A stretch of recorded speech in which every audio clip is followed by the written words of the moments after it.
గ్రంథము బైబుల్ పఠింప శ్రేష్ఠ గ్రంథము బైబుల్ అనుదినము పఠించిన ప్రేమతోడ నడుపును ఓ పఠింప శ్రేష్ఠ గ్రంథము బైబుల్.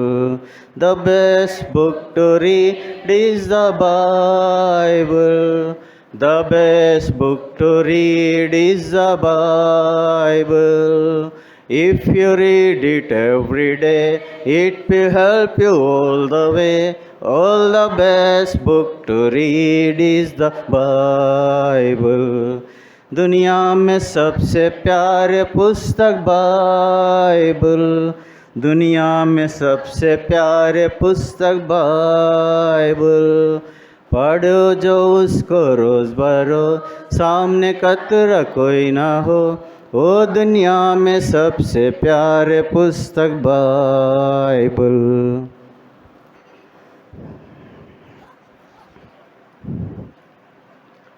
సాయంకాల సమయంలో సంఘానికి ఇంతకుముందు గ్రూప్లో తెలియజేస్తూ వచ్చినాం. మరి మనం ప్రార్థించిన కొలదిగా దేవుడు మన ప్రార్థన ఆలకించి తన దైవదాసుని యొక్క కుటుంబాన్ని మన ఏలీము ప్రార్థన మందిరంలో పరిచర్య చేయుటకు సోదరుడు సామ్యుల్ పాలన తన కుటుంబాన్ని ఈ దినమున మధ్యాహ్న కాలంలో మన మధ్యకి ప్రభు నడిపిస్తూ వచ్చినాడు. అందుని బట్టి దేవునికి వందనములు. ముందున్న దినంలో వారి పరిచర్య కొరకు మీ వ్యక్తిగత కుటుంబ ప్రార్థనలో జ్ఞాపకం చేసుకోవాల్సిందిగా మనవి చేస్తూ ఉంటున్నాం. మనము వాక్యంలోనికి వెళ్ళే ముందు మెట్టుకైతే ఈ సమయం ఎదుట నిలబడి వాక్య పరిచర్య చేయుటకు ఇది నా సమయం కాదు, ఇది మరొకరి సమయం. అయితే ఇది రౌండ్ తిరుగుతూ వచ్చింది. ఆ సహోదరుని దగ్గరికి నుంచి సేవకుని దగ్గరికి వెళ్ళింది. అన్న మీరు వచ్చారు కాబట్టి మీరే బైబిల్ స్టడీ తీసుకోండి అని చెప్తా వచ్చినాను. చెప్పినప్పుడు మొట్టమొదటిగా మరి తను సరే బ్రదర్ మీరు లీడింగ్ చేసి పాటలు పాడండి, మేము సామాన్ చదువుకుంటున్నాం, మీరు స్టార్టింగ్ ప్రేయర్ చేసి సాంగ్స్ పాడండి, నేను వచ్చి మెసేజ్ తీసుకుంటానులే అని చెప్పినాడు. సరే అనుకున్నాం. మళ్ళీ తర్వాత నేను ఏ బ్రదర్కి అయితే మెసేజ్ తీసుకోమని బైబిల్ స్టడీలో చెప్తా వచ్చినాను, మళ్ళీ మన సేవకుడు ఆ బ్రదర్ని మళ్ళీ కాంటాక్ట్ అవుతూ వచ్చినాడు. మీరు తీసుకుంటే బాగుంటుంది, మేము అలసిపోతూ వచ్చినాం అని చెప్తా వచ్చినాడు. చెప్పినప్పుడు ఆ బ్రదర్ కూడా సాయంత్రం నాకు కొంచెం వీలవ్వట్లేదన్న మీరే తీసుకోండి అని మళ్ళీ అన్నకి చెప్పినాడు. చెప్పినప్పుడు అన్న మళ్ళీ నా దగ్గరికి వచ్చినాడు. మళ్ళీ నా దగ్గరికి వచ్చి బ్రదర్ నేను ప్రార్థన చేస్తూ వచ్చినాను, మరి నేను తీసుకుంటా అని చెప్పినాను కానీ మరి ప్రభు ఎందుకో నేమే బ్రదర్నే తీసుకోమని చెప్పి నాకు ప్రేరేపణ ఇస్తూ ఉంటున్నాడు. కాబట్టి దయచేసి మీరు ఏమనకుండా మీరు బైబిల్ స్టడీ తీసుకోండి అని చెప్పినారు. అంటే నేను అన్న మీరు లేనప్పుడు అంటే మేము బైబిల్ స్టడీ తీసుకుంటామేమో కానీ సేవకులు ఉండగా సేవకులు ఎట్లా నిలబడి బైబిల్ స్టడీ తీసుకునే అంత గొప్ప వాళ్ళం కాదు. మీరుండగా మీ సమయాన్ని మేము దొంగిలించిన వారం అవుతాం. కాబట్టి సేవకులు మీరే తీసుకోవాలన్న అని చెప్తూ వచ్చినప్పుడు అలా అనుకోవద్దు. దేవుడు నాకు ప్రేరేపణ ఇచ్చిండు కాబట్టి మీరు తీసుకోవాలని మీరే తీసుకోండి అని చెప్తూ వచ్చినాడు. కాబట్టి తిరిగి ఈ సమయంలో మీ మధ్యలో నిలబడడానికి దేవుడు కృపణిస్తూ వచ్చినాడు. యాక్చువల్గా నేను అసలు సిద్ధపడలేదు. వారం ముందే మా ప్రోగ్రామ్ అంతా ఫిక్స్ అయిపోతుంది. ఈ వెడ్నెస్డే నుంచి నెక్స్ట్ వెడ్నెస్డే వరకు ఎవరు ఏ మీటింగ్ తీసుకోవాలి ఏందనేది ముందే ఫిక్స్ అయిపోతుంది. కాబట్టి ఈ సమయం అసలు నాది కాదు. 5:30 వరకు కూడా నేను తీసుకుంటానని నాకు తెలియదు. 5:30 వరకు ఇక్కడే ఉన్నాను. 5:30కు నాకు చెప్పినారు బైబిల్ స్టడీ మీరే తీసుకోండి అని. ప్రభు పైన ఆధారపడుతూ వచ్చినాను. ప్రభుని అడుగుతూ వచ్చినప్పుడు ప్రభు ఒక మాట నాకు జ్ఞాపకం చేస్తూ వచ్చినాడు. ఇంటికి వెళ్ళినాక ప్రార్థన చేసి ప్రభు ఆ పరిస్థితి అంతా నీకు తెలుసు, సంఘం అయితే ఎంతో ఆశతో వస్తారు, ఆశగల ప్రాణమును తృప్తిపరిచే దేవుడు నీవే, నేనైతే ఏం సిద్ధపడలేదు ప్రభా, మరి మీరు ఇస్తే తప్ప నేను నీ ప్రజలతో మాట్లాడలేను అని ప్రార్థన చేసుకుంటూ వచ్చినప్పుడు ప్రభు ఒక మాటను నాకు జ్ఞాపకం చేస్తూ వచ్చినాడు. ఆ మాటను గురించి ఈ సాయంకాల సమయంలో కొద్ది సమయము మనం ధ్యానం చేసుకుంటాం. యోహాను సువార్త 15వ అధ్యాయం మనకు తెలిసిన వాక్య భాగమే. యోహాను సువార్త 15వ అధ్యాయం.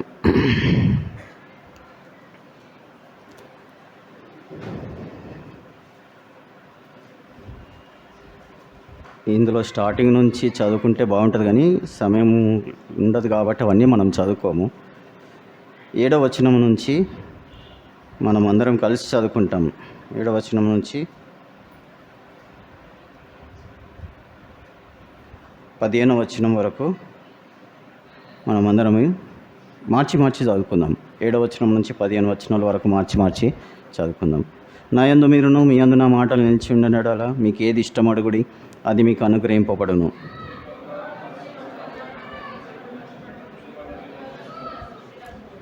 తండ్రి నన్ను ఎలాగో ప్రేమించాను, నేను మేము నాలాగును ప్రేమించి తిని నా ప్రేమ యందు నిలిచి ఉండుడి.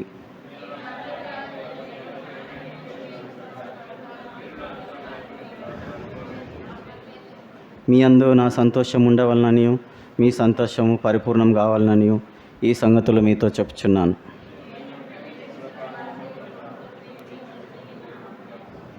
తన స్నేహితుల కొరకు తన ప్రాణం పెట్టువాని కంటే ఎక్కువైన ప్రేమ గలవాడేవాడు.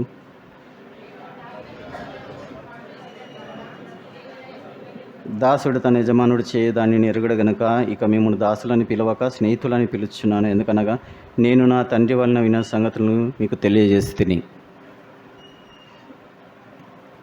చాలు, చిన్న ప్రార్థన చేసుకుంటాం.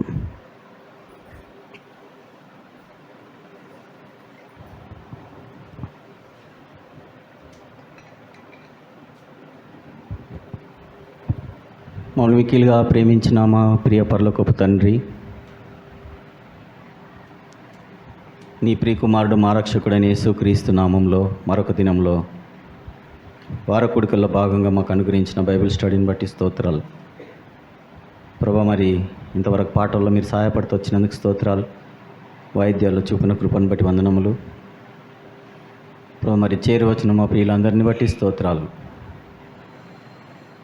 ఇంకా రావాల్సిన వారిని, మార్గమధ్యంలో ఉన్న వారిని సకాలంలో మీరు నడిపిస్తున్నామని ప్రార్థిస్తుంటున్నాం. అదేవిధంగా ప్రభా, వాక్య ధ్యానం నిమిత్తము మీరు మా గమనానికి తీసుకొని వచ్చిన మీ మాటల్ని బట్టి స్తోత్రములు. ఓ దేవా,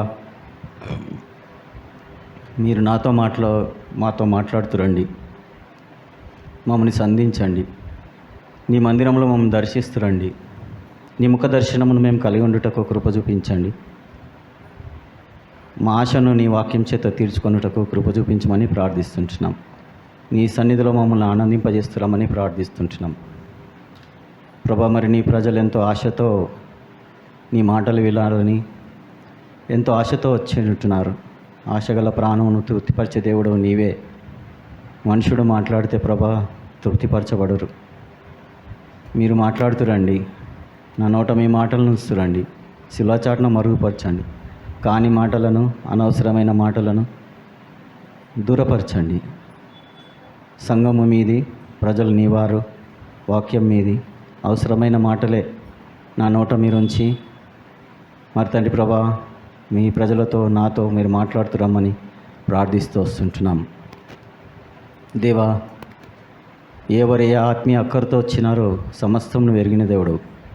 మా ఆత్మీయ అక్కర మరి తండ్రి నీ వాక్యంలో నుంచి మీరు తీర్చి ప్రభా, మరి నీ సన్నిధిలో నుంచి మేము అక్కర తీర్చిన బడవారమై సంతోషంతో నీ సన్నిధిలో ఉంచి మేము బయటికి వెళ్ళుటకు అట్టి కృపను చేరి వచ్చిన మాకందరికీ మీరు దయచేయమని ప్రార్థిస్తుంటున్నాను ప్రభా.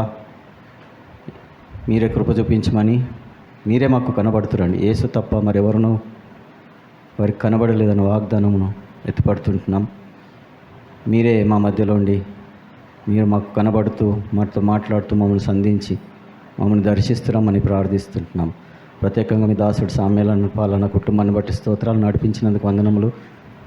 వారి పనిలో మీరు తోడై నడిపించమని ప్రార్థిస్తూ మీ కృపను కోరుకుంటూ మా ప్రభును రక్షకుడినైన యేసుక్రీస్తు నామములో ప్రార్థించి స్తుతించి అడివేడుకుంటున్నాం తండ్రి, ఆమేన్.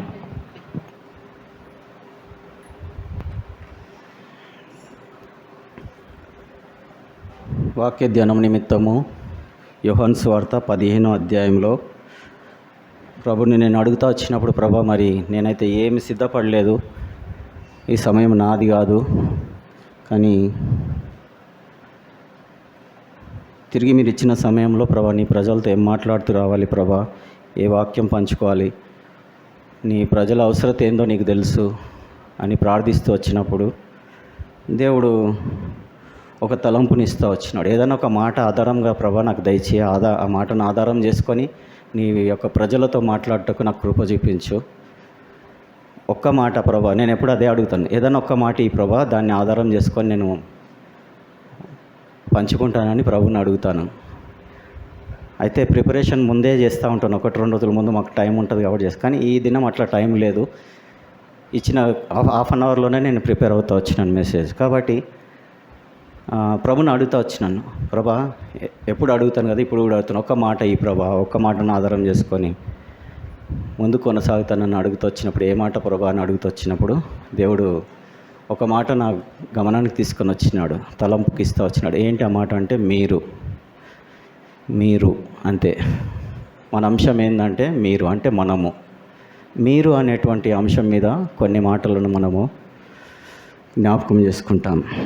ఇందులో ప్రభు అనుమతించిన కొలదిగా కొన్ని విషయాలను మనము జ్ఞాపకం చేసుకుందాం. యేసుక్రీస్తు ప్రభు వారు ఆయన భూమి మీద ఉన్నప్పుడు తన శిష్యులకు ఎప్పుడు బోధిస్తూ ఈ మాటను పదే పదే ఉపయోగిస్తూ వచ్చినాడు. మీరు మీరు మీరు మీరు అని ఉపయోగిస్తూ వచ్చినాడు. కాబట్టి నేను ప్రభుని అడుగుతూ వచ్చినప్పుడు, ప్రభు మరి దేని గురించి ధ్యానించాలన్నప్పుడు మీరు అనే అంశం గురించి ధ్యానించమని చెప్తా వచ్చినాడు. కాబట్టి ఈ సాయంకాల సమయంలో ప్రభు అనుమతించిన కొలదిగా మనకు అన్నీ తెలిసిన మాటలే, కొత్త ఏం లేదు, కానీ జ్ఞాపకం చేసుకుంటాం అంతే. కాబట్టి యేసు ప్రభు మరి ఇక్కడ మనం యోహాను సువార్త 15వ అధ్యాయంని మనం స్టార్టింగ్ నుంచి చదివినట్టయితే, మరి మీరు ఫలించాలా, మీరు నిలిచి ఉండాలా, ఇట్లా ఎన్నో విషయాలు చెప్తూ వచ్చినాడు. ఇప్పుడు అన్ని విషయాలు ధ్యానించడానికి మనకు సమయం లేదు, కానీ కొన్ని విషయాల్ని మనం జ్ఞాపకం చేసుకుంటాం. మొట్టమొదటిగా మరి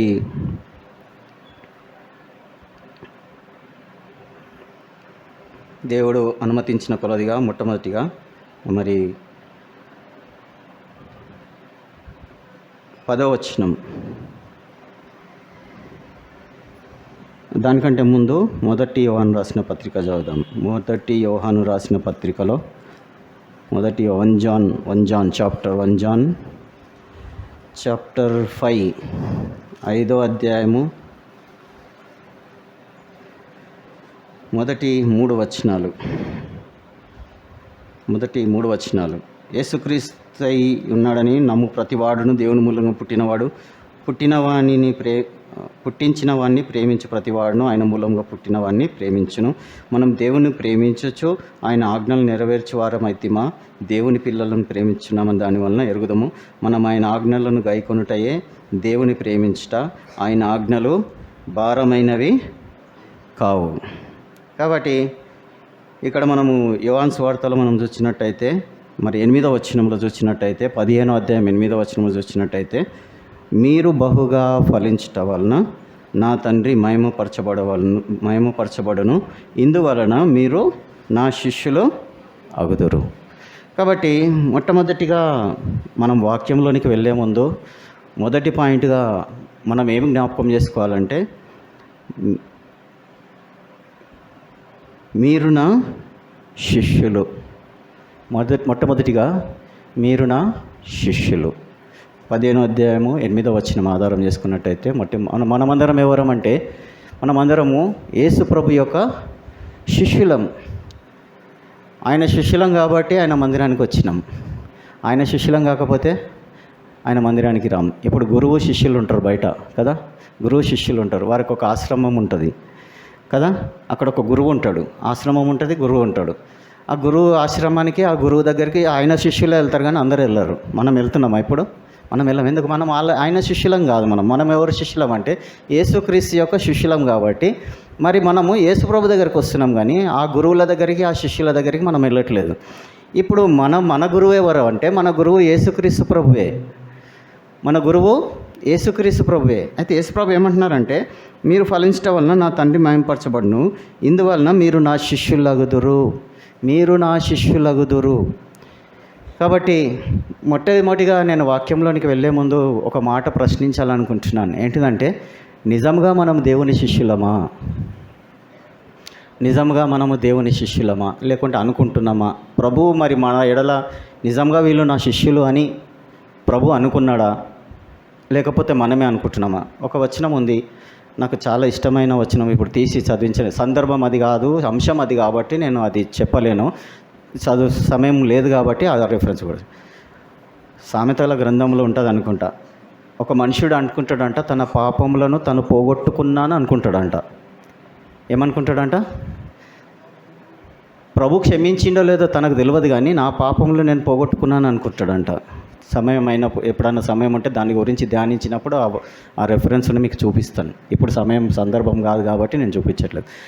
అయితే అట్లనే మనం కూడా యేసుక్రీస్తు ప్రభు యొక్క శిష్యులము, మీరు నా శిష్యులు అని ప్రభు చెప్తూ ఉంటున్నాడు. అయితే ఆ శిష్యత్వం నిజంగా మనం ఆ శిష్యత్వంలో మనం ఉన్నామా? యేసు ప్రభు మన గురువుగా ఉన్నాడా? మనమైన శిష్యులంగా ఉన్నామా? ఇది ప్రశ్న, మొట్టమొదటి ప్రశ్న. ఈ ప్రశ్నకు సమాధానం ఉంటేనే ముందున్న పాయింట్లు మనం ఆలోచించగలుగుతాం.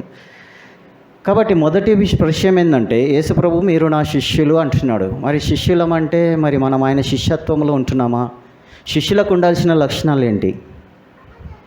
శిష్యులకు ఉండాల్సిన లక్షణాలు ఏంటి?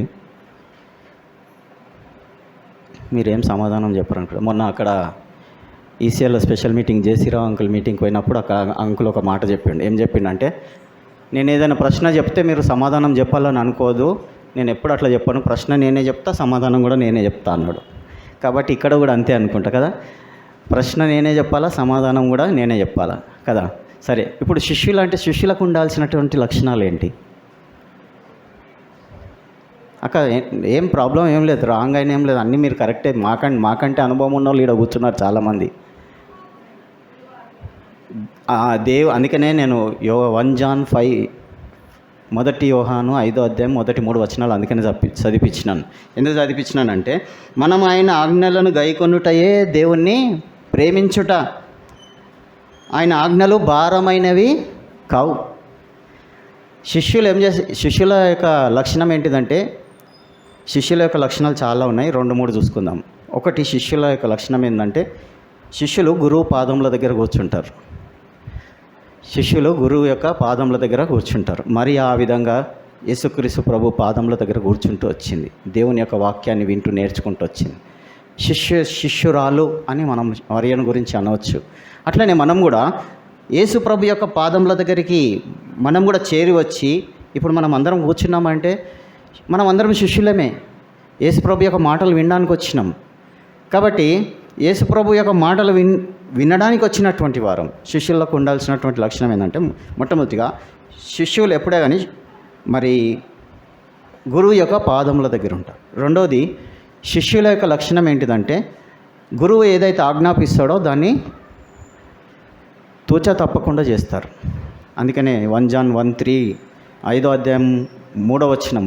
అందుకనే మనం ఆజ్ఞలను గైకొనుటయే దేవుణ్ణి ప్రేమించుట, ఆయన ఆజ్ఞలు భారమైనవి. కాబట్టి దేవుడు అనుగ్రహించేటువంటి ఆజ్ఞలు అవి భారమైనవి కావంట. ఇప్పుడు ఏంటంటే, మనం ఆయన శిష్యులమే. అయితే దేవుడు మనకు అనుగ్రహించినటువంటి ఆజ్ఞలను మరి మనము గైకొంటున్నామా, లేకపోతే దేవుడు అనుగ్రహించినటువంటి ఆజ్ఞలు అవి భారమైనవి, మా వల్ల కావు, కొన్ని భరిస్తాము, కొన్ని భరించము, కొన్ని ఆజ్ఞలు నెరవేరుస్తాము, కొన్ని నెరవేర్చము అని అనుకుంటున్నామా? ప్రశ్నించుకోవాలా. దేవుని వాక్యం ఏం చెప్తుంది? ఆయన ఆజ్ఞలు బరువైనవి. మనకైతే ఎంతో బరువు అనిపిస్తాయి. ఒక ఆజ్ఞ చెప్తా, చాలా సులువైన ఆజ్ఞ, ఒక ఆజ్ఞ చెప్తా. ఇప్పుడు మనం చదువుకున్న మాటలలోనే ఉన్నది. ఏం మాట అంటే, కొన్ని మాటలలో ఉంటాయి, నిన్ను వలె నీ పొరుగు వారిని ప్రేమించు. ఎవరు చెప్పిన మాట ఇది? యేసుప్రభు చెప్పిండా, ఆయన శిష్యులు చెప్పిర్రా? నిన్ను వలె నీ పొరుగు వారిని ప్రేమించు. ఇది ఒక ఆజ్ఞ, ఆయన ఆజ్ఞలలో ఒక ఆజ్ఞ. ఇప్పుడు ఇది మనకు భారమా సులువా? చెప్పాలి. ఇప్పుడు భారమా సులువా? ఈ ఆజ్ఞ నెరవేర్చడం చాలా సులువు. మన పొరుగువారిని ప్రేమించడం చాలా సులువు, కానీ మనకు అనిపిస్తుంది కొన్నిసార్లు చాలా భారం అనిపిస్తుంది. ప్రభా, అది ఎవరినన్నా ప్రేమించమంటే ప్రేమిస్తాను, కానీ పలాని సిస్టర్ను ప్రేమించమంటే పలాని బ్రదర్ను ప్రేమించమంటే ఎందుకంటే నీకు తెలియదు ప్రభువా, మనం దేవునికే చెప్తాం. మనం నీకు తెలియదు ప్రభా, ఆ సిస్టర్ గురించి నీకు తెలియదు, ఆ బ్రదర్ నీకు గురించి తెలియదు, ఆ బ్రదర్ నాకు ఎంత మోసం చేసిండో, ఈ సిస్టర్ ఎంత మోసం చేసిందో, ఆ బ్రదర్ ఎంత అన్యాయం చేసిండో, ఈ సిస్టర్ ఎంత అన్యాయం చేసిందో నీకు తెలియదు ప్రభా, కాబట్టి ఈ ఆజ్ఞను నేను నెరవేర్చలేను. కానీ దేవుడు ఏం చెప్తుండంటే, నిన్ను వాళ్ళే నీ పొరుగు వారిని ప్రేమించు. అందరినీ ప్రేమించాల్సిందే. మనం ఒకరిని ప్రేమిస్తాం, ఒకరిని ప్రేమించడం అని అనకూడదు. అసలు మొన్న ఒక మాట, స్పెషల్ మీటింగ్లో ఒక మాట విన్నాను. దేవుణ్ణి ప్రశ్నించడానికి మానవునికి ఎక్కడ అధికారం లేదంట, అసలు అధికారమే లేదంట. అది ఏ విషయమైనా కానీ, ఎందుకు ప్రభా ఇట్లా చేసినావు అన్నికి అసలు మానవునికి హక్కు లేదంట, అధికారం లేదంట. ఏం లేదు, హక్కే లేదంట అసలు. దేవుని ఎందుకు వై గాడ్, ఎందుకు ప్రభా అననికి మనిషికి హక్కు లేదంట, అధికారం లేదంట, హక్కు లేదంట. కాబట్టి మొట్టమొదటిగా దేవుడు మన నుంచి కోరుతున్నది ఏంటంటే, మీరు నా శిష్యులయ్యుందురు. శిష్యులకు ఉండాల్సిన మరొక లక్షణం ఏంటంటే విధేయత. మనం ఆయన శిష్యులమని చెప్పుకుంటూ ఆయన మందిరానికి వస్తాము, సరే మంచిదే. కానీ ప్రభు ఆజ్ఞలకు మనం ఎంత విధేయత చూపిస్తున్నాం, ఇది కూడా చాలా ప్రాముఖ్యమైనది. దేవుని ఆజ్ఞలకు మనం ఎంత విధేయత చూపిస్తూ ఉంటున్నాం. దేవుని మాటలకు లోబడుతున్నామా, దేవుని మాటకు విధేయత చూపిస్తుంటున్నామా?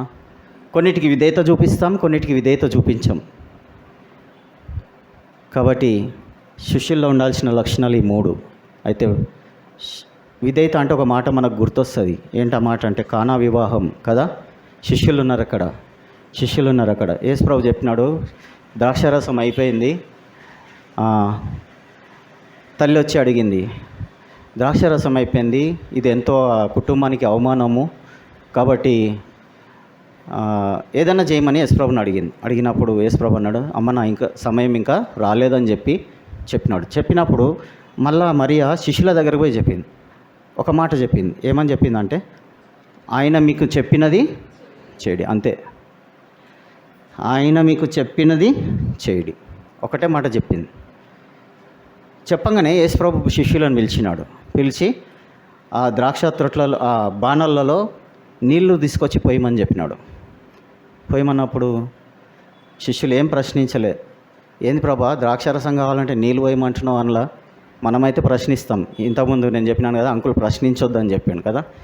శిష్యులు అదే చేసినారు. నాకు ఆ మాట గుర్తొచ్చింది. అంకుల్ అక్కడ నుంచి చెప్తా ఉంటే ఈ స్టోరీ గుర్తొచ్చింది, కానా విందు స్టోరీ గుర్తొచ్చింది. నేనైతే ఎన్నో ప్రశ్నిస్తుంటే, ప్రభా అసలు నీకేమన్నా తెలుసా ప్రభా, నీళ్లు తీసుకుపోయి పోస్తే మళ్ళా నీళ్ళే తీసుకుపోయి పోస్తే ఏమన్నా ఉంటుందా ప్రభా, ఆ పని మాత్రం నేను చేయలేను ప్రభా అని నేను చెప్తుంటేనేమో. కానీ ఒక్క మాట, ఒక్క క్వశ్చన్ కూడా వేయలేదు అక్కడ. బైబిల్లో చూడం మనం, అక్కడ అంకుల్ కూడా అదే మాట చెప్పినాడు. ప్రభువుని ప్రశ్నించడానికి, ఆయనను అడగడానికి మనకు ఎట్లాంటి అధికారం? ఆయన చెప్పింది చేయడం అంతే. ఆయన చెప్పింది చేస్తే మనకు మేలంట. ఒకవేళ ఆయన చెప్పింది మనం చేయకుండా, అది కరెక్ట్ కాదు, దేవునికి తెలియదేమో, అట్లా చేస్తే ఇట్లా అవుతుందని, అందుకని నేను ఇట్లా చేస్తానేమో అని అనుకుంటే, మన సొంత చిత్తంను నెరవేర్చుకుంటే మనం నష్టపోతాం. కాబట్టి శిష్యులు అట్లా చేయలే. వెంటనే నీళ్ళు తీసుకొని పోయినారు, పోసినారు. తీసుకుపోయి ద్రాక్షారసం పోయమని చెప్పినప్పుడు అది ఎట్లా ద్రాక్షారసం మారిందో కూడా వాళ్ళకి తెలియదంట. ఎందుకు అద్భుతం, అందుకని ఇంతకుముందు మనం చదివిన పాటలు కూడా చూసినాం, ఆశ్చర్యకార్యాలు చూస్తాం. ఎప్పుడు చూస్తామంటే, మనం అనుకుంటాం మా జీవితంలో ఎందుకు ఆశ్చర్యాలు జరగట్లేదు, మా జీవితంలో ఎందుకు అద్భుతాలు జరగట్లేదు, ఎప్పుడు ఇట్లనే అనుకుంటాం. కానీ దేవుని మాటకు ఎప్పుడైతే మనం విధేయత చూపిస్తామో, అప్పుడు మన జీవితాల్లో, మన వ్యక్తిగత జీవితంలో, మన కుటుంబ జీవితంలో, మన సంఘ జీవితంలో దేవుని యొక్క అద్భుతములను మనం చూడగలము. ఎప్పుడు చూడగలమంటే, దేవుని మాటకు విధేయత చూపించినప్పుడు.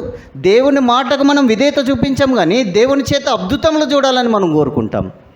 తప్పెవరిలో ఉంది? ఇప్పుడు అద్భుతం చేసే దేవునిలో ఉందా, లేకపోతే దేవునికి విధేయత చూపించకపోవడంలో మనలో తప్పు ఉందా? దేవునిలో ఏ తప్పు లేదు, కానీ మనలోనే తప్పు పెట్టుకొని మనం దేవుని ప్రశ్నిస్తూ ఉంటాం. ఎందుకు ప్రభా మా కుటుంబంలో అద్భుతం జరగడం లేదు, మా కుటుంబంలో మేలు జరగడం లేదు అని అడుగుతూ ఉంటాం ప్రభుని. అయితే శిష్యులకు ఉండాల్సినటువంటి లక్షణం ఏంటంటే, విధేయత ఉండాలి. ఈ 3 లక్షణాలు చాలు. ఇంకా చాలా విషయాలు ఉన్నాయి. ఇప్పటికి ఇంకొకటే పాయింట్, ఇది మొదటి పాయింటే కదా, మొదటి పాయింట్లోనే ఉన్నాం. నేను 7 చెప్పాలనుకున్నాను, ప్రభు అనుమతిస్తే సమయం ఇస్తే 7 చెప్తా, లేకుంటే 3 అయితే 3 చెప్తా, 5 అయితే 5 చెప్తా. ఒకవేళ 7 చెప్పాలని సమయం ఇస్తే దేవుడు 7 చెప్తా, మిగతా ఎప్పుడైనా కంటిన్యూ చేస్తా.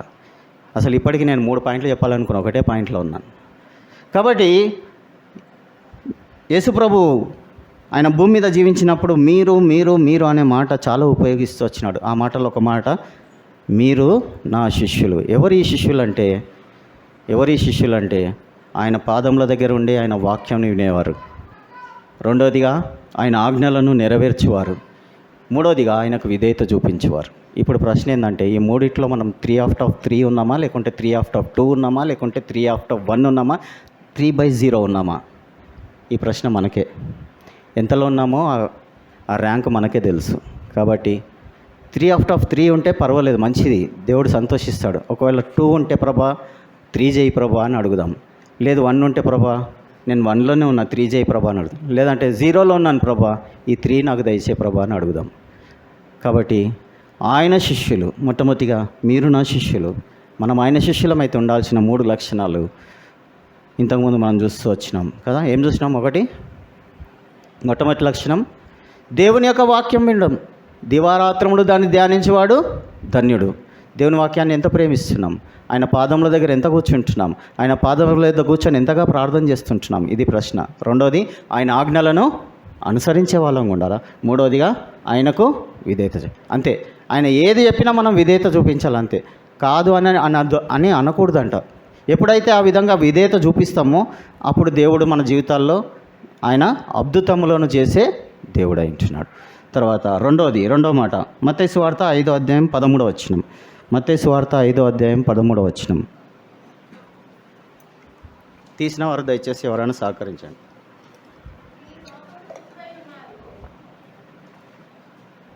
మీరు లోకమునకు ఉప్పై ఉన్నారు. ఈ మాట కూడా ఎవరు చెప్పారు? ఈ మాట కూడా యేసుప్రభే చెప్పిండు. మీరు లోకమునకు ఉప్పై ఉన్నారు. ఎందుకు యేసుప్రభు మరి ఉప్పై ఉన్నారు అని చెప్పి యేసుప్రభు ఉప్పును మరి సాదృశ్యంగా తీసుకొని ఆయన ఈ మాట చెప్తా వచ్చినాడు. ఉప్పుకి ఎన్నో శ్రేష్టతలు ఉంటున్నాయి. మొట్టమొదటిగా ఉప్పులో మన దగ్గరకు వచ్చే ముందు మన దేవుని దగ్గరికి వెళ్తే ఉప్పు చాలా విషయాలు మనకు బోధిస్తుంది. ఉప్పు తెలుపు ఉప్పు, ఇప్పుడు నల్ల ఉప్పు కూడా దొరుకుతుంది, అది వేరే విషయం. కానీ మనం ఇంట్లో వాడేది మాత్రం ఎక్కువ ఉప్పు ఏ కలర్ ఉంటుందండి? వైట్, తెల్లదే. అందులో కొంచెం నల్లది ఏదైనా కనిపిస్తే ఏరిపారేస్తాం కదా, ఏదైనా పడ్డదంటే పక్కకు తీసేస్తాం. ఉప్పు తెలుపుకు సాదృశ్యం. మన ప్రభువు కూడా ఆయన పరిశుద్ధుడు. తర్వాత ఉప్పుకున్న మరొక లక్షణం స్వస్థపరిచే గుణం. మెడిసిన్స్లో ఉప్పును వాడతారు. ఉదాహరణకు యాక్టివ్ సాల్ట్ పేస్ట్, కోల్గేట్ కదా, అడ్వర్టైజ్మెంట్ వస్తుంది, మీ పేస్ట్లో ఉప్పు ఉందా అని వస్తుంది. ఎందుకు ఉప్పు ఉందా అంటే ఆ పసుపు రంగు ఉన్న పండ్లు తెలుపు అవుతాయి కాబట్టి. అట్లా ఉప్పు ఒక ఔషధం. అండ్ కొన్ని మెడిసిన్స్లో ఉప్పును వాడుతూ ఉంటారు. మన ప్రభు కూడా అట్లనే, నిన్ను స్వస్థపరచు యెహోవాను నేనే, ఆయన ఉప్పుకు సాదృశ్యం. మూడోది, ఉప్పుకున్న లక్షణం ఏంటంటే భద్రపరిచే లక్షణం. వస్తువులను కానీ, ఉదాహరణకి ఎగ్జాంపుల్ మనకు అర్థం కావాలంటే, ఎవరైనా చనిపోయినప్పుడు మనం చూస్తూ ఉంటాం, బాక్స్లో చుట్టూ ఉప్పు వేస్తారు కదా, బాక్స్లో చుట్టూ ఉప్పు వేస్తారు, మళ్ళీ గోతిలో కూడా ఉప్పు వేస్తారు. ఎందుకు ఉప్పు ఎందుకు వేస్తారంటే ఆ బాడీ కొన్ని రోజులు ఏమవుతుందంటే ఈ ఉప్పు ద్వారా భద్రపరచబడుతుంది, త్వరగా కుళ్ళిపోదు. త్వరగా ఏం కాదు, బాడీ కుళ్ళిపోదు. ఆ దినాలలో యుద్ధ సామాగ్రిని పెట్టే దగ్గర కూడా ఈ ఉప్పును ఉపయోగించేవారంట. ఆ సామాగ్రి పెట్టిన పెట్టెలో ఉప్పు వేసేవారంట, సామాగ్రి జంగు పట్టకుండా ఉండాలని చెప్పి. ఇదొకటి. తర్వాత ఉప్పుకున్న లక్షణం ఏంటంటే, ఇది కూడా మన ప్రభుకు సాదృశ్యం, ఆయన మనల్ని భద్రపరిచే దేవుడు. తర్వాత ఉప్పుకున్న మరొక లక్షణం ఏంటంటే ఉప్పు కరిగిపోయే లక్షణం. ఉప్పు నువ్వు దేంట్లో వేసినా కరిగిపోతుంది, నీళ్ళల్లో వేసినా కరిగిపోతుంది, పాలల్లో వేసినా కరిగిపోతుంది, వంట చేసేటప్పుడు వేసినా కరిగిపోతుంది, ఉప్పు ఎక్కడైనా కరిగిపోతుంది. అట్లనే యేసు ప్రభు కూడా నీ కొరకు నా కొరకు ఆ కల్వరి శిలువలో కరిగిపోతూ వచ్చినాడు. ఉప్పు ఆయనకు సాదృశ్యం. ఇట్లా ఎన్నో విషయాలు యేసు ప్రభుని గురించి, ఉప్పుని గురించి మనం చూడవచ్చు. ఇప్పుడు మన దగ్గరికి వద్దాం. మీరు లోకమునకు ఉప్పై ఉన్నారు, యేసు ప్రభు అన్నాడు. మొట్టమొదటిగా మీరు నాకు శిష్యులు అన్నారు. శిష్యుల్లో ఉండాల్సిన లక్షణాలు ఏందని చూసినాం. ఇప్పుడు రెండో మాట, మీరు లోకమునకు ఉప్పై ఉన్నారు అంటే మరి ఉప్పుకున్న లక్షణాలు, యేసు ప్రభులో ఉన్న లక్షణాలు మనం చూస్తూ వచ్చినాం. కాబట్టి ఇప్పుడు మన గురించి మనం ఆలోచించినట్టయితే ఉప్పు మనం ఇంతకుముందు చూసినట్టుగా పరిశుద్ధతకు, అంటే తెలుపు పరిశుద్ధతకు సాదృశ్యం, యేసు ప్రభుకు సాదృశ్యం. ఆయన పరిశుద్ధుడు. అయితే యేసు ప్రభు కూడా నీ నుంచి నా నుంచి ఏం కోరుతున్నాడు అంటే, నేను పరిశుద్ధుడని కనుక మీరును పరిశుద్ధులై ఉండుడి. నేను ఉప్పును కనుక, సింపుల్గా ఈ భాషలో మనం చెప్పుకోవాలంటే, నేను ఉప్పు అయి ఉన్నాను కాబట్టి మీరు కూడా ఉప్పు అయి ఉండుడి. నేను పరిశుద్ధుడని కనుక మీరు కూడా పరిశుద్ధులై ఉండుడి. ఇప్పుడు ప్రశ్న ఏంటంటే, మరి మీరు ఉప్పు అయి ఉన్నారంటున్నాడు ప్రభు. మరి మనం ఉప్పు అయి ఉన్నప్పుడు ఉప్పు పరిశుద్ధతకు సాదృశ్యం, తెలుపు పరిశుద్ధతకు సాదృశ్యం. యేసు ప్రభు పరిశుద్ధుడు కాబట్టి నేను పరిశుద్ధుడని కనుక మీరు కూడా పరిశుద్ధులై ఉండమని చెప్తా ఉంటున్నాడు. ప్రశ్న ఏంటిదంటే, ఇప్పుడు ఎంత పరిశుద్ధులం? నిన్నటి దినంలో సంఘ ప్రార్థనలో ఒక చక్కని పాట పాడుకుంటూ వచ్చినాం.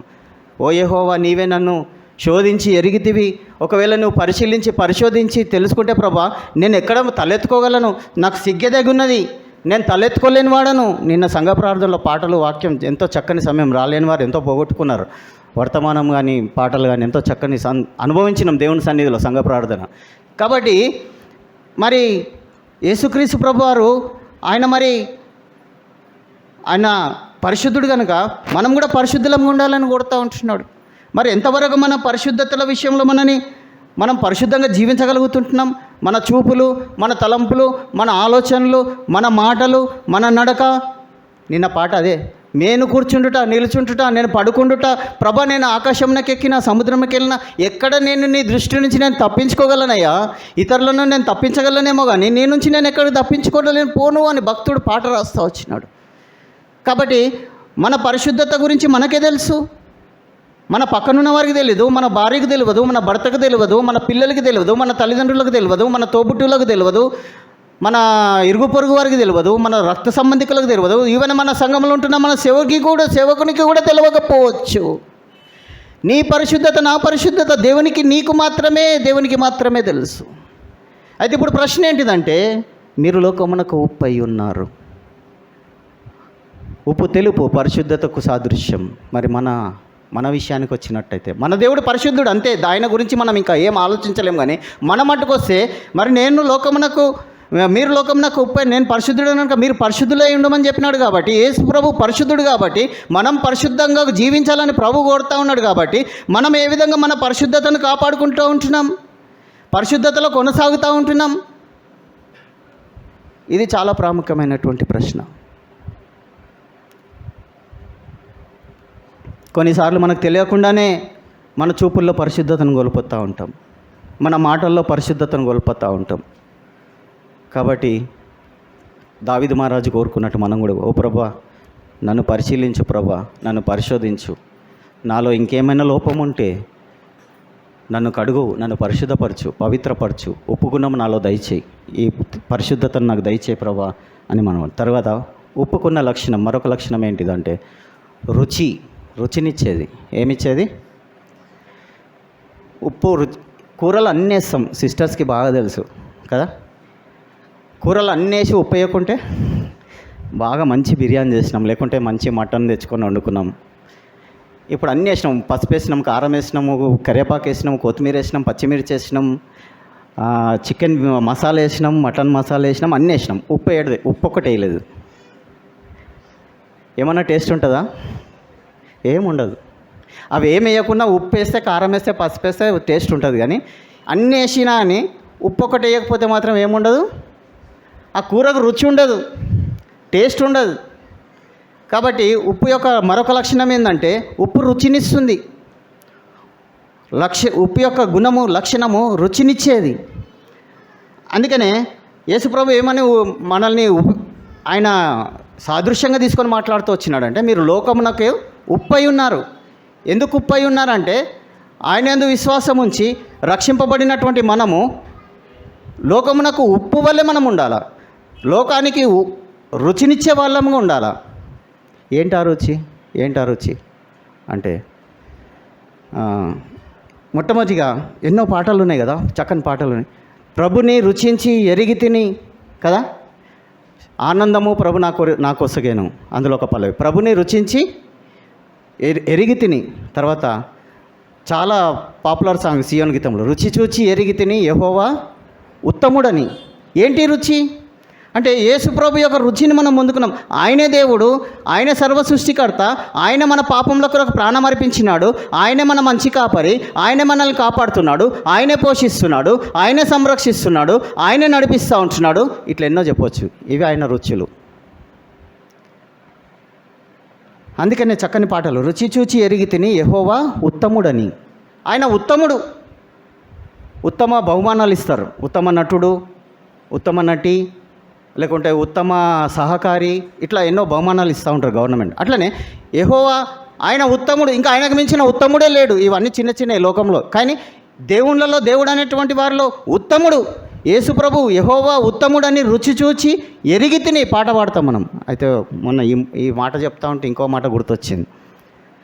జెసిరావు అంకుల్ ఏం చెప్పిండంటే, కొన్ని పాటలు పాడుతున్నప్పుడు అంట, మన జీవితంలో ఏవైతే మనము ఆ వచనానికి సాదృశ్యంగా అంటే లింక్ అయితే లేదో, అంటే మనం పాడుతూ ఉంటాం కొన్నిసార్లు పాటలు, మనం పాడే పాటకు మన జీవితానికి అసలు అర్థం ఉండదు. అర్థం ఉండదు అంటే దాన్ని పాటించాం కానీ పాట పాడతామంట, మనం దాన్ని చెయ్యం కానీ పాట పాడతామంట. అట్లా పాడడం కూడా తప్పంట.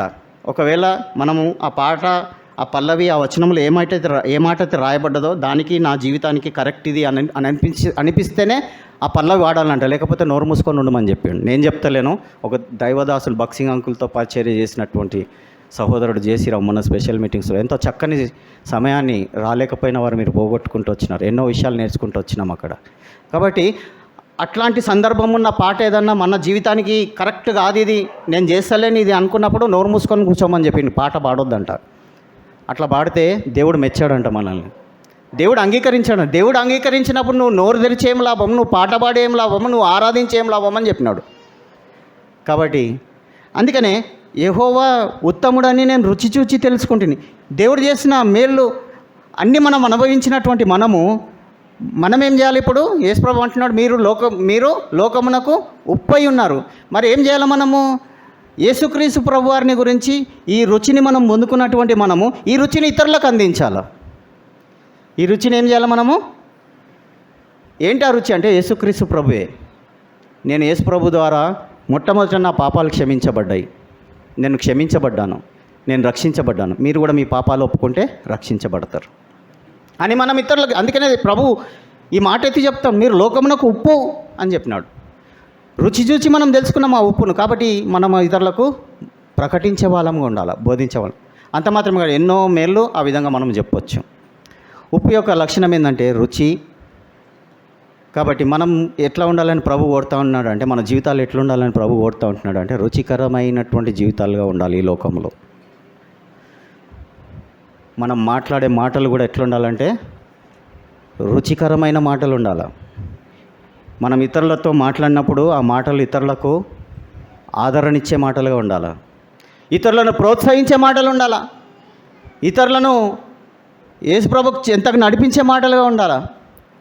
అంతేగాని ఇట్లాంటి మాటలు రుచికి సాదృశ్యం. ఏంటి ఆ మాటలు?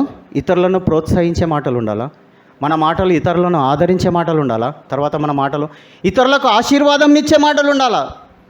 అంతేగాని సామెతలో ఒక మాట ఉంది, కొంతమంది మాటలు ఎట్లుంటాయంట, కత్తిపోటు వంటి మాటలు ఉంటాయి.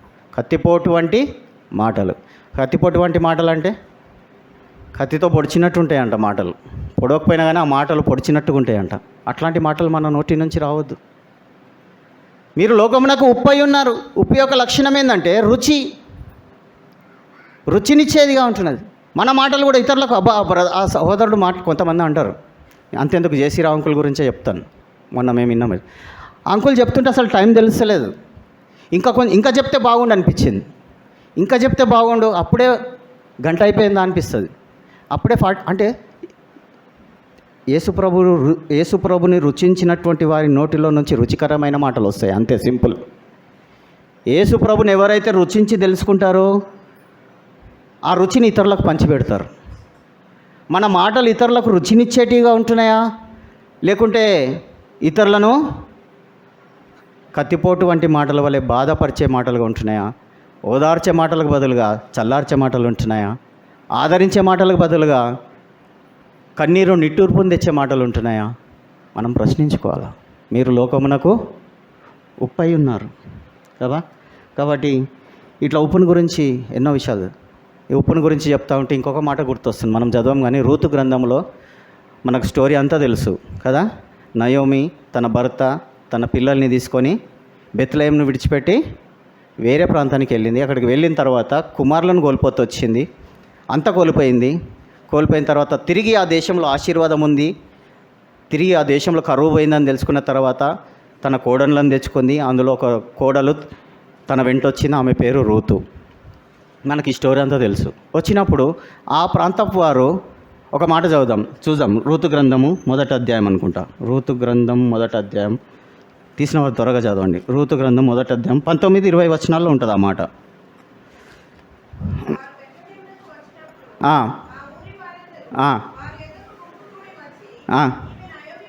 నయోమి కదా. నయోమి అంటే కింద ఏముంది చదవండి ఫుట్ నోట్లో. మధురము అంటే రుచి. నయోమి అనగా మధురము అని అర్థం, అంటే రుచికరమైనది అని అర్థం. తర్వాత చదవండి. అని ఆ ఊరోళ్ళు ఈమె నయోమి కదా అంటే ఏమో రుచికరమైనది కదా అని అనుకొని చుండగా, చదవండి అమ్మా.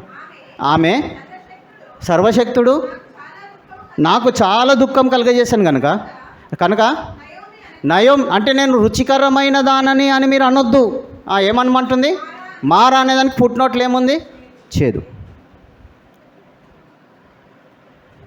కాబట్టి మన మాటలు చేదు మాటలుగా ఉండొద్దు, రుచికరమైనటువంటి మాటలుగా ఉండాలి. నయోమిగానే ఉండాలి మన మాటలు, కానీ మారాగా ఉండకూడదు మన మాటలు. కాబట్టి ఇది 2వ లక్షణం. మొట్టమొదటి ఏం చూసినాం? మీరు నా శిష్యులై ఉందురు. రెండోదిగా మీరు లోకమునకు ఉప్పై ఉన్నారు. తర్వాత ఉప్పులో ఇంకో లక్షణం యేసుప్రభులో నేను చూపించినాను. ఏందండి? చాలా చెప్పినాను, ఒక్కటి మాట గుర్తు. కరిగిపోయే లక్షణం. ఇది చాలా ప్రాముఖ్యమైనది. ఉప్పులో ఉన్న లక్షణాల్లో చాలా ప్రాముఖ్యమైన లక్షణం ఏంటంటే కరిగిపోతేనే కదా రుచి వస్తుంది. కరగకపోతే టేస్ట్ రాదు కదా. అట్లనే ఒకవేళ యేసుక్రీస్తు ప్రభు సిలువకు అప్పగించుకోకపోతే, ఆ సిలువ శ్రమలు పొందకపోతే నీకు నాకు ఏమొచ్చేది కాదంటే రక్షణ దొరికేది కాదు మనకు. ఆయన కల్వరి సిలువలో అంటే ఒక పాట ఉంది, సీన్ అరిగితివా నాకై ప్రభు అని ఒక పాట ఉంది. యేసు ప్రభు అరిగిపోయినాడు ఆ సిలువలో, ఆ గొల్గొత కొండపైన, ఆ కల్వరి సిలువలో ఆ యేసుక్రీస్తు ప్రభు వారు ఉప్పు వల్లే నీ కొరకు నా కొరకు ఆయన అరిగిపోతూ వచ్చినాడు. ఆయన అరిగిపోయిన కారణాన్ని బట్టి ఆ సారము అరిగిపోయిన తర్వాత ఏమొస్తుందంటే సారం వస్తుంది. ఉప్పు కరిగిన తర్వాత కూరలకు ఏం వెళ్తుంది అంటే సారం వెళ్తుంది. అట్లనే యేసుక్రీస్తు ప్రభు వారు ఆ గొల్గొత కొండ మీద ఆ మిట్ట మధ్యాహ్నములో యేసుక్రీస్తు ప్రభు వారు ఆయన కరిగిపోయి సారమును వెదజల్లుతూ వచ్చినాడు. ఏంటి ఆ సారం అంటే యేసుక్రీస్తు ప్రభు వారి యొక్క రక్తమే. ఆ రక్తమే నీకు నాకు రక్షణను తీసుకొని వచ్చింది. అందుకని ఉప్పులో ఇంకొక లక్షణం ఏంటంటే, ఉప్పులో చాలా విషయాలు ఉన్నాయి. అసలు ఉప్పు గురించి ఒక సబ్జెక్ట్ తీసుకోవచ్చు. అసలు ఉప్పు గురించి, ఉప్పు ఎట్లా తయారవుతుంది అసలు అంటే, ఉప్పు సముద్రంలో నుంచి వేరు చేయబడుతుంది. ఫస్ట్ ఆఫ్ ఆల్ ఉప్పు కావాలంటే సముద్రంలో నుంచి నీళ్లు తీసి వాళ్ళు ఏం చేస్తారంటే పక్కకు స్టోర్ చేస్తారు. నీళ్ళను కట్లు కడతారు, ఆ కట్లలో నీళ్లు స్టోరేజ్ చేస్తారు. స్టోరేజ్ చేసిన తర్వాత ఈ నీళ్ళన్నీ ఏమవుతాయి అంటే ఎండ రసమికి దాన్ని పెడతారు. ఎండ రసమికి పెట్టినప్పుడు ఆ ఎండ కిరణాలతో ఈ ఉప్పు ఏమవుతుందంటే ఎండిపోతుంది, గడ్డలుగా, ఈ నీరు గడ్డలుగా మారుతుంది. సముద్రంలో నుంచి నీరు వేడి చేయబడం ఇది ఒక విశ్వాసికి సాదృశ్యం. లోకము సముద్రమునకు సాదృశ్యము, లోకంలో ఉన్నటువంటి విశ్వాసి నీరుకు సాదృశ్యము. ఏ విధంగా అయితే నీరు సముద్రంలో నుంచి తీయబడి ఒక కట్టలో కట్టబెట్టబడుతుందో, అదేవిధంగా సముద్రం అనేటువంటి లోకంలో ఉన్నటువంటి ఒక విశ్వాసి ఆ సముద్రంలో నుంచి వేరు చేయబడి ప్రత్యేకమైనటువంటి జీవితం జీవించాలి. తర్వాత ఒక విశ్వాసి మరి ఈ యొక్క ఉప్పు సూర్యరశ్మికి ఆ కిరణాల చేత ఏ విధంగా గట్టిపడుతుందో ఇది దేన్ని జ్ఞాపకం చేస్తూ ఉందంటే, ఆ ఉప్పు ఒక శ్రమ గుండా వెళ్తూ ఉంటున్నది. ఎండలో నిల్చున్నటువంటి వ్యక్తికి శ్రమనే కానీ ఆనందం ఉండదు, సంతోషం ఉండదు. ఎందుకంటే ఎండలో కొద్దిసేపు నిలబడితేనే మనకు చెమటలు కారుతూ ఉంటాయి కదా. కొద్దిసేపు ఎండలో నిలబడితే చెమట కారుతూ ఉంటుంది. అదే ఉప్పు మరి సముద్రంలో నుంచి వేరు చేయబడి కట్టల్లో దించబడి ఎండ చేత ఎండబెట్టబడుతుంది. ఈ ఎండ దేనికి సాదృశ్యం ఉన్నదంటే ఒక విశ్వాసికి శ్రమలకు సాదృశ్యంగా ఉంటున్నది. అట్లనే నేను కూడా లోకంలో నుంచి వేరు చేయబడాలా. అట్లనే ఈ శ్రమలు యేసుక్రీస్తు ప్రభు వారు ఏ విధంగా అయితే శ్రమల గుండా వెళ్తా వచ్చినాడో ఆయన యందు విశ్వాసం ఉంచి రక్షింపబడినటువంటి ప్రతి విశ్వాసి కూడా ఈ యొక్క శ్రమల గుండా వెళ్ళాల్సిందే. శ్రమలను సహించిన వారమైతే ఆయనతో కూడా మనం ఒక దినమున వెళ్తాం. నేను చెప్పే మాట కాదు, ఇది బైబిల్లోనే ఉంది, మనకందరికీ తెలుసు కదా. తర్వాత ఈ ఉప్పు అంతటితో శ్రమ అయిపోదంట. దానికి ఆ గడ్డలుగా ఉన్నటువంటి ఆ ఉప్పును మళ్ళీ తీసుకొని పోయి ఏం చేస్తారంట, మిషన్లో వేస్తారంట. ఏం చేస్తారు, మిషన్లో వేస్తారు. మిషన్లో వేసినప్పుడు ఆ గడ్డలని కొట్టుకొని ముక్కలు అయిపోతుంది. అట్లనే ఒక విశ్వాసి యొక్క యాత్ర జీవితంలో కూడా యేసుక్రీస్తు ప్రభు వారు శ్రమల గుండా తీసుకొని వెళ్తాడంట. మనం అనుకుంటాం, ఎందుకు ప్రభా ఇంతవరకు ఎండలో పెట్టినా అది సరిపోలేదా, ఇంకా మళ్ళీ నన్ను ఎందుకు మిషన్లో వేసి నల్లగొడతా ఉంటున్నావు ప్రభువా అని ప్రశ్నిస్తామంట. అట్లనే యోబు యొక్క జీవితాల్లో మనం చూస్తాం, శ్రమ వెంబడి శ్రమ. అయినా కానీ యోబు దేవుని నుంచి తొలగిపోలే. కాబట్టి మన ఒక విశ్వాసి యొక్క జీవితం కూడా అంతే, దేవుడు శ్రమల గుండా తీసుకొని వెళ్తాడంట. ఎందుకు ఇప్పుడు వాక్యం ఉంది కదా, సువర్ణమును అగ్నిలోనికి తీసుకెళ్తేనే ఏమవుతుందంట, అది తర్వాత ప్రకాశిస్తుందంట. అంటే అగ్ని లాంటి శ్రమలో కొలిమిలోనికి దేవుడు మనల్ని నడిపిస్తాడు. అట్లనే ఈ ఉప్పు కూడా మరి ఎండకు ఆ శ్రమ సరిపోలే దానికి, ఇంకా దాన్ని తీసుకొని వచ్చి మళ్ళీ మిషన్లో వేసినప్పుడు అది కట్ అయిపోతూ ఉంటుంది. కట్ అయిపోయి గడ్డలు అవుతుంది. మన పళ్ళు ఉప్పు అంటాం, దొడ్డు ఉప్పు అంటాం. మనకు అది ఇష్టం ఉండదు. మనకి ఇంకా సన్న ఉప్పు కావాలి కదా, ఆశీర్వాద్ సాల్ట్ కావాలా, టాటా సాల్ట్ కావాలా, ఇంకెన్నో సాల్ట్లు ఉన్నాయి. దొడ్డు ఉప్పు వద్దు బ్రదర్. దేవుడు నా నుంచి కూడా అదే కొడుతున్నాడు. నాకు దొడ్డు ఉప్పు వద్దు, ఎండిపోయిన ఉప్పు వద్దు, నాకు నల్లగొట్టబడిన ఉప్పు కావాలా, నాకు శ్రమల గుండా వెళ్ళినటువంటి ఉప్పు కావాలా, ఆశీర్వాద్ వల్లే టాటా సాల్ట్ వల్లే సన్నటి ఉప్పు అయ్యేంత వరకు నేను ఏం చేస్తాను, మిమ్మల్ని శ్రమల గుండా నేను తీసుకొని వెళ్తాను. ఆ శ్రమలను సహించిన వారం అయితే ఆయనతో పాటు ఒక దినమున ఏలేవారంగా ఉంటాం. ఉప్పు గురించి ఇంతటితో చాలా అనుకుంటున్నాను. ఇంకా చెప్పుకుంటా పోతే ఎన్నో ఉన్నాయి ఉప్పు గురించి నేను చెప్పాలంటే. నేను అసలు అవన్నీ ప్రిపేర్ కాలేదు. దేవుడు జ్ఞాపకం చేస్తూ ఉంటున్నాడు కాబట్టి నేను జ్ఞాపకం చేస్తూ ఉంటున్నాను. ఉప్పు గురించి ధ్యానిస్తే ఇంకా మీరు ధ్యానించండి, ఇంటికి వెళ్ళినాక ఉప్పు గురించి ఎన్నో విషయాలు ధ్యానించవచ్చు. కాబట్టి మనం ఎప్పుడు ప్రభా ఎందుకు ఈ శ్రమలు అనొద్దు. శ్రమల గుండానే మనం వెళ్తే ఒక దినమున ఆ మేలిమి బంగారం వల్లే దేవుడు మనల్ని మారుస్తాడంట. మనము ఒకవేళ బంగారం నాకెందుకు ఈ శ్రమ, నాకెందుకు ఈ అగ్ని అంటే దాంట్లో ఏముండదు, ప్రకాశం ఉండదు దాంట్లో. తర్వాత ఏముండదు, నాణ్యత ఉండదు దాంట్లో. తర్వాత ఏముండదు, విలువ ఉండదు దానికి. షైనింగ్ లేని కేడిఎం బంగారం కావాలి, ఒట్టి బంగారం కాదు. ఏం కావాలి ఇప్పుడు? ఒట్టి బంగారం మాట పోయింది. ఇప్పుడు ఏం కావాలా? కేడిఎం బంగారం. హాల్మార్క్ ఉందా, కేడిఎం అని ఉందా?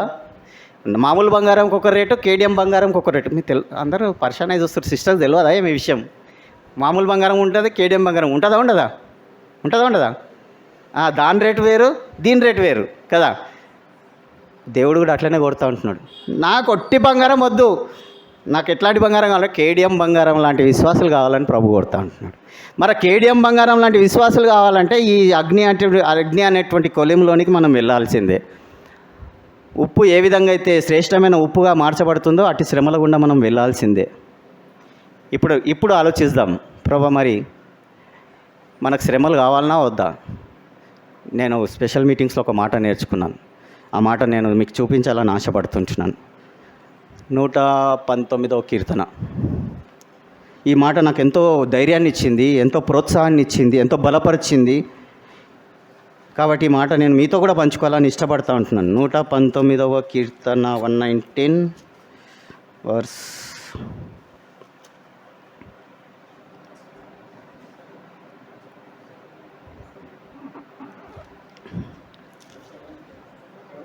75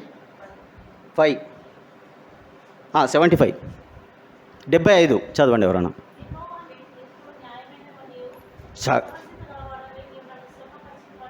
చాలు. యెహోవా నీ తీర్పులు న్యాయమైనవి. ఏంటా తీర్పు? దేవుడు తీర్పు తీరుస్తాడంట మనకు. దేవుడు ఒట్టిగా తీర్పు తీర్చాడు. దేవుడు ఒట్టిగా మనల్ని శ్రమపరచాడు. దేవుడు ఒట్టిగా మనకు అన్యాయం చేయడు. అవి ఎట్లాంటివి అంట? ఆయన తీర్పు ఎట్లాంటిదంట? న్యాయమైంది. ఆయన మనకు తీర్పు తీరుస్తున్నాడంటే మనం ఏదో చేసినాం కాబట్టి దానికి ఆయన ఏం చేస్తున్నాడు, తీర్పు తీరుస్తున్నాడని అర్థం. మనం అనుకుంటాం, ఎందుకు ప్రభువా, ఎందుకు ఇట్లా, ఎందుకు ఈ పరిస్థితులు, ఎందుకు ఈ కష్టాలు, ఎందుకు ఈ బాధలు అని మనం అనుకుంటాం. కానీ ఏందంట మాట, యెహోవా నీ తీర్పులు అన్యాయమైనవి కావు. మనం అనుకుంటాం దేవుడు మాకు అంత అన్యాయమే చేస్తున్నాడు, ఏం న్యాయం చేయట్లేదు, మాకు ఏం మేలు చేయట్లేదు, అందరికీ మేలు చేస్తుండు, అందరికీ న్యాయం చేస్తుండు, మాకు ఏం న్యాయం చేయట్లేదు, ఏం మేలు చేయట్లేదు అనుకుంటాం. కానీ భక్తుడు ఏం చెప్తా ఉన్నాడు, యెహోవా నీ తీర్పులు న్యాయమైనవి. మనం చెప్పాలంటే ప్రభుత్వం అట్లా, ప్రభా ఈ శిక్ష నన్ను విధిస్తున్నావు అంటే ఇది నీ దృష్టిలో న్యాయమే కాబట్టి ఈ తీర్పు నాకు ఇస్తున్నావు, నేను దీన్ని భరించుటకు నాకు శక్తిని. తర్వాత మాట, విశ్వాస్యత గలవాడవై నీవు నన్ను శ్రమపరిచితివని నేను ఎరిగి తిని. నేను అనుకున్నాను ఈ మాట చదివినప్పుడు, అసలు నాకు ఎన్నోసార్లు నేను ఈ కీర్తన చదివినాను కానీ ఈ మాట నా గ్రహింపులోనికి రాలే. అంటే నీవు నన్ను శ్రమపరిచితివి, దేవుడు మనల్ని శ్రమపరిచే విషయంలో కూడా విశ్వాసత గలవాడంట. ఈ మాట నాకు అసలు ఆ వాక్యం చదివినప్పుడు అసలు నాకు ఎంతో ఆదరణ అనిపించింది ఈ మాట. నేను చాలాసార్లు ప్రభుని అడిగినాను, ఎందుకు ప్రభా అంటే ఒకప్పుడు నా జీవితం మంచిది కాదు, దాన్ని బట్టి శిక్షించినావు, ఇంకా ఎందుకు ప్రభా ఇంత శిక్ష, ఇంకా ఇదే శిక్షలో నేను పోవాలన్నా, ఇంకా ఇదే కష్టంలో పోవాలన్నా, ఇంకా ఇదే బాధలో పోవాలన్నా, ఇంకెన్నాళ్ళు ప్రభా అంటే ఈ మాట నాకు సమాధానం ఇచ్చింది. ఏంటంటే శ్రమపరిచే విషయంలో కూడా ప్రభు ఎట్లాంటి వాడంట, నీదు విశ్వాస్యత మా ప్రభు యేసు అంతరిక్షమును అనుగ్రహించను. మంచి మాటలు ఉన్నాయి విశ్వాస్యతను గురించి. కాబట్టి అనుదినము నూతనంగా నీ విశ్వాస్యత నాయడలు కనపరుస్తున్నావు, నూతనమైన వాత్సల్యతను నాయడలు ఎన్నో మేలుకరమైన మాటలు వింటూ వచ్చినాను దేవుని యొక్క విశ్వాస్యతను గురించి. కానీ ఈ మాట ఆ దినమున దేవుడు నాతో గుచ్చి మాట్లాడుతూ వచ్చినాడు. శ్రమపరిచే విషయంలో కూడా దేవుడు విశ్వాస్యత చూపించినాడంట. ఎంత గొప్ప దేవుడు కదా. ఎందుకు శ్రమపరిచే విషయంలో విశ్వాస్యత? ఇదే అధ్యాయంలో 71 వచనం, నేను నీ కట్టడలను నేర్చుకొనున్నట్లు శ్రమ నొంది ఉండుట నాకు. ఎందుకు విశ్వాస్యత చెప్పాలా? అంతకుముందు దేవుని కట్టడాలను మనం ఏం చేయలే, నేర్చుకుంటలేము. అందుకనే దేవుడు శ్రమలు అనుమతించినాడు. అందుకనే దేవుడు ఇంకా అనుమతిస్తూ ఉన్నాడు మన జీవితాల్లో. ఎందుకంటే ఆయన కట్టడాలను మనం ఇంకా నేర్చుకుంటలేం. తర్వాత 67వ వచనం, శ్రమ కలగక మునుపు నేను త్రోవ విడిచి తిని ఇప్పుడు నీ వాక్యంను అనుసరించి నడుచుకొనిచున్నాను. ఏంటంట, శ్రమ కలగక మునుపు మనం ఏం చేసినామంట, త్రోవ విడిచి మన సొంత మార్గంలో పోయినాం, నష్టపోయినాం. చెప్పాలంటే శ్రమ కలగక మునుపు నీ త్రోవ విడిచిపోయినాను, నష్టపోయినాను. ఇప్పుడు క్రీస్తు యేసు ఉన్నందు వారికి ఏ శిక్షా విధి లేదు. రోమా 8:1 వచనం ఆధారం చేసుకుంటే ఇప్పుడు క్రీస్తు యేసు నందున్న వారికి ఏ శిక్షా విధి లేదు. ఇక్కడ ఇప్పుడు నీ వాక్యమును అనుసరించి నడుచుకొంచును. ఎందుకు అనుసరించి నడుచుకొంచున్నానంటే నాకు శ్రమలు ఇచ్చినావు కాబట్టి, ఆ శ్రమలు నేను నష్టపోయిన నా సొంత మార్గంలో పోయినాను కాబట్టి, ఆ శ్రమల్లో నష్టపోయిన కారణాన్ని బట్టి ప్రభా మరి ఆ శ్రమలను బట్టి నేను ఇప్పుడు నీ మార్గంలోకి రాగలుగుతూ వచ్చినాను. అందును బట్టి నువ్వు నన్ను శ్రమపరిచినావు. ఈ విషయంలో నువ్వు ఈ విశ్వాసత ఎంతో గొప్పది. నాకు శ్రమలు కలిగించడం నా జీవితానికి ఎంతో మేలు ప్రభా. ఎందుకు శ్రమపరిచినావు అంటే నీ మార్గంలోనికి నడిపించటకు నన్ను శ్రమపరిచినావు. అందును బట్టి నీ విశ్వాస్యతను బట్టి నేను నిన్ను స్తుతిస్తుంటున్నాను ప్రభా. నీ కట్టడాలు నేను నేర్చుకోలే ఇంతకుముందు, అందుకనే నన్ను శ్రమల గుండా తీసుకొని వెళ్ళినావు, శ్రమల గుండా తీసుకొని పోతున్నావు. ఎందుకంటే నేను నీ కట్టడాలు నేర్చుకోవాలని చెప్పి. కాబట్టి 75వ కీర్తన వచనం ఎంతో శ్రేష్టమైనటువంటి వచనం. యెహోవా నీ తీర్పులు న్యాయమైనవి, విశ్వాస్యత గలబడవి, నీవు నన్ను శ్రమపరిచితివని నేను ఎరుగుదును. ఇప్పుడు అడుగుదాం దేవుని, ఇప్పుడు ప్రభా నాకు ఎందుకు శ్రమలు ఇస్తున్నావు, ఎందుకు ఈ కష్టాలు, ఎందుకు ఈ బాధలు అంటే బహుశా సమాధానం దొరికింది అనుకుంటా మనకు. ఎందుకు ఆయన తీర్పులు న్యాయమైనవి, ఆయన తీర్పు తీర్చే విషయంలో, శ్రమపరిచే విషయంలో ఆయన విశ్వాస్యత గొప్పది. ఎందుకంటే ఆయన మార్గంలో మనల్ని నడిపించుటకు, ఆయన కట్టడలను మనకు నేర్పించుటకు. కాబట్టి మన దేవుడు ఆయన వెలుగై ఆయన ఉప్పై ఉన్నాడు. మనం కూడా ఉప్పు వలె ఉండాలని కోరుతూ ఉంటున్నాడు. ఏంటి ఆ ఉప్పు అంటే, ఉప్పు ఏ విధంగా అయితే లోకంలో నుంచి వేరు చేయబడ్డదో అట్లనే మనం కూడా లోకంలో నుంచి వేర్ప చేయబడాలి. ప్రత్యేకమైన జీవితం దీవించాలా. ప్రత్యేకమైన జీవితము మనం జీవించే వాళ్ళముగా ఉండాలి. తర్వాత ఏ విధంగా ఉప్పు శ్రమ గుండా వెళ్తూ వచ్చిందో, ఆ ఎండకు ఎండుదా వచ్చిందో, మన జీవితాల్లో కూడా శ్రమల గుండా వెళ్ళాల్సిందే. తర్వాత ఏ విధంగా ఉప్పు మిషన్లోకి వెళ్ళి నల్లగొట్టబడుతూ వచ్చిందో, మన విశ్వాస యాత్ర జీవితంలో కూడా మనం కూడా నల్లగొట్టబడాల్సిందే. ఎందుకంటే ఒక దినమున మనం రుచికరంగా మారాలంటే మనం నల్లగొట్టబడాల్సిందే, మనం కరిగిపోవాల్సిందే. దేవుని కొరకు మనం కరగాల్సిందే. ఆయన పని కొరకు, ఆయన పరిచర్య కొరకు. దేవుని మందిరంలో పని అంటే అబ్బో మాకెందుకండి, ఆడ వెళ్తే మాకు ఎందుకు కష్టం, ఊడవాలా, కడగాల, తుడవాలా, పెట్టాలా కదా, అంతెందుకు మనకు. కరిగిపోవడానికి మనకి ఇష్టం లేదు. దేవుని మందిరంలో దేవుని పనికి కరగడానికి మనకి ఇష్టం ఉండదు. వండేటోళ్ళు వండుతారులే, కడిగే వాళ్ళకు అడుక్కుంటారులే, మనము తినిపోతే సరిపోతుంది. దయచేసి మిమ్మల్ని నిర్దేశం చెప్పట్లేదు, ఏ సంఘంలోనైనా ఇదే జరుగుతుంది, ఇట్లనే ఉంటుంది. మన ఎలిమిలో ఉన్న వాళ్ళు అట్లా కాదు, సందర్భం కాబట్టి నేను చెప్తా ఉంటున్నాను. కరగాల, మనం ఉప్పు వల్లే కరగాల. ప్రభు కొరకు, ప్రభు పరిచర్య కొరకు, ప్రభు పని కొరకు, ప్రభు ఇంటి కొరకు మనం కరగాల. కరిగే అనుభవంలో మనం ఉన్నామా? కరిగే అనుభవంలో ఉన్నామా? ఒకవేళ ఉండకపోతే, ప్రభా నన్ను కరిగించు ప్రభా, నువ్వు కరిగిపోయినావు, ఆ గొల్గొతా కొండ మీద నా కొరకు కరిగిపోయినావు.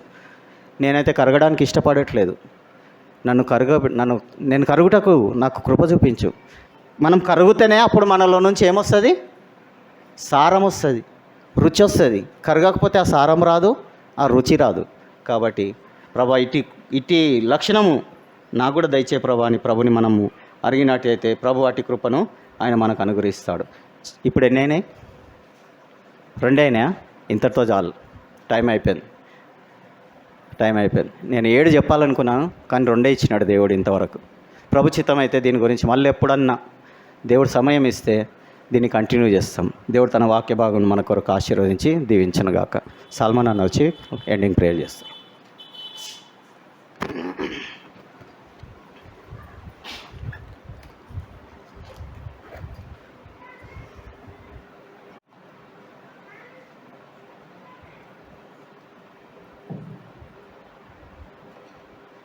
ప్రార్థన చేసుకున్నాం.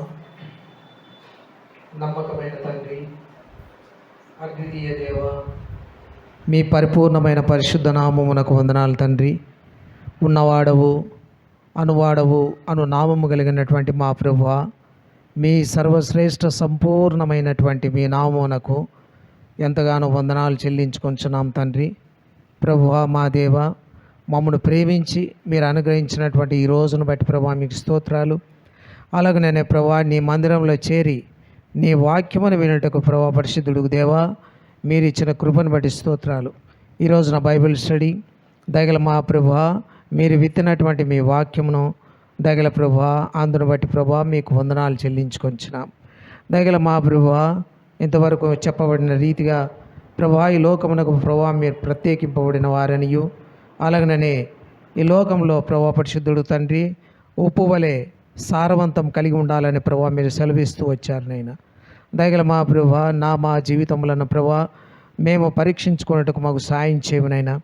మీ వాక్యంతో ప్రభా నడవటకు సాయం చేయమునైనా. నీ వాక్యంతో సరిపోల్చుకొని దయగల ప్రభా ఆ రీతిగా జీవములటి నీ మార్గంలో నడిచి ప్రభా నిన్ను మహింపరచు రీతిగా ప్రభా మాకు సాయం చేయం. దయగల మా ప్రభా అవును ప్రభా దయగల తండ్రి, మీరు దయగల ప్రభా ఈ లోకమునకు దయగల తండ్రి వచ్చి దయగల తండ్రి మా నిమిత్తమై ప్రభా పరిశుద్ధుడు తండ్రి మిమ్మల్ని మీరుగా కరిగించుకొని ప్రభా పరిశుద్ధుడు తండ్రి మీ సారమును మాపై వెదజల్లారు. దయగల మా తండ్రి అది మేము అన్వయించుకుంటూ ప్రభా పరిశుద్ధుడు దేవా మేము నడుచుకోవాలని మీరు కోరుతున్న విధానం బట్టి స్తోత్రాలైనా. దయగల మా తండ్రి శ్రేష్టమైన రీతిగా మేము ఉండాలని ప్రభా మీరు కోరుతున్నారనైనా. దయగల మా ప్రభా దయగల తండ్రి ఇందును బట్టి ప్రభా మీకు వందనాలు. ఇటు సమయంలో నీ పాద సన్నిధికి వస్తూ మమ్మల్ని ఆ విధంగా ప్రభా మీరు నడిపించవలసిందిగా ప్రభా మిమ్మల్ని వేడుకొంచున్నాం. అవును మా దేవా, మేము బలహీనులం తండ్రి. ప్రభా లోక మాలిన్యం అంటకుండా ప్రభా మాకు సాయం చేయం. దయగల ప్రభా సారవంతంగా ఉండగలటుకు మా సాయం చేయం తండ్రి. ప్రభా పరిశుద్ధుడు దేవా మీరెక్కల చాట ప్రభా భద్రపరిచి నడిపించు. దయగల ప్రభా విత్తబడినటువంటి వాక్యమును బట్టి ప్రభా మీకు వందనాలు. విత్తబడినటువంటి వాక్యమును ఆశీర్వదించి దీవించి మా హృదయములలో ప్రభా మీ కార్యమును సిద్ధింపజేయవలసిందిగా ప్రభా మిమ్మల్ని వేడుకొంచున్నాం. నమ్మకమైన తండ్రి వచ్చిన వారిని బట్టి ప్రభా మీకు వందనాలు స్తోత్రాలైనా. దయగల తండ్రి మరోసారి మీ వాక్యం వెదజల్లింపజేసినందుకు కానీ మీకు వందనాలు చెల్లించుకుంటూ మీకే స్తుతి మహిమ ఘనత ప్రభావములు అర్పించుకుంటూ రాజులకు రాజు ప్రభులకు ప్రభు సదాకాలం నిలిచి ఉన్నటువంటి మా గొప్ప తండ్రికి వందనములు చెల్లించుకుంటూ మరోమారు దయగల ప్రభువా మా జీవితంలో మీరు అనుగ్రహించినటువంటి శ్రమలను బట్టి ప్రభువా వెనుకంజ వేయక దయగల తండ్రి దయగల ప్రభువా బలహీనపడకుండా దయగల ప్రభువా ఇవి మీరు మాకు అనుగ్రహించినవి మా మేలు కొరవని దయగల ప్రభువా ఈ శ్రమల వలన ప్రభువా మేము దయగల తండ్రి శుద్ధమైన రీతిలో ప్రభువా పరిశుద్ధుడు తండ్రి నడిపించుటకు మీరు అనుమతిస్తూ మమ్మల్ని నడిపిస్తున్నారని గ్రహించుటకు దయగల ప్రభువా మీ ఆత్మను మాకు దయచేయవలసిందిగా ప్రభువా మిమ్మల్ని వేడుకొంచుతాం. మరోసారి దయగల తండ్రి చేసిన ప్రభువా పరిశుద్ధుడు తండ్రి మీ మేలునంతటి బట్టి మీకు వందనాలు చెల్లించుకుంటూ ఇంతవరకు ప్రభువా మీ ఆత్మచేత నడిపించిన నడిపింపును బట్టి మీకు వందనాలు అర్పించుకుంటూ మీకే స్తుతి మహిమ గణిత ప్రభావములు చెల్లించుకుంటూ సదాకాలం నిలిచి ఉన్నటువంటి జీవం వంటి మా తండ్రి యేసు క్రీస్తు ప్రభుల వారి పరిపూర్ణమైన నామమునకే స్తుతి మహిమ ఘనత ప్రభావములు చెల్లించుకుంటూ ప్రభా మరోసారి నీ దైవజనుని ప్రభా క్షేమకరంగా ఏలిం ప్రార్థన మందిరం ప్రభా మీరు నడిపించారు మీకు వందనాలు చెల్లించుకుంటూ ప్రభువైన యేసు నామమున వేడుకొని ప్రార్థిస్తున్నాము తండ్రి.